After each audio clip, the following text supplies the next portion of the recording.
How to share Wi-Fi password from iPhone to another device. Hey everyone, welcome back to the channel. If you are new here, don't forget to hit the subscribe button and turn on the notification bell to not miss any updates.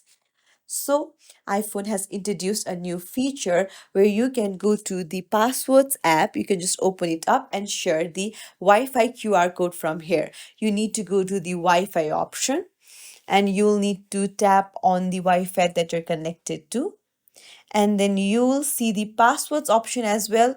You can tap on it to view the password, or you can even tap on show network QR code.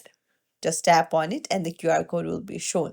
Similarly, you can tap on the password and the password will be shown. You can even copy the password and send it to another device. So it's as simple as that. If you found this tutorial helpful, don't forget to like and subscribe to our channel for more tips and tricks.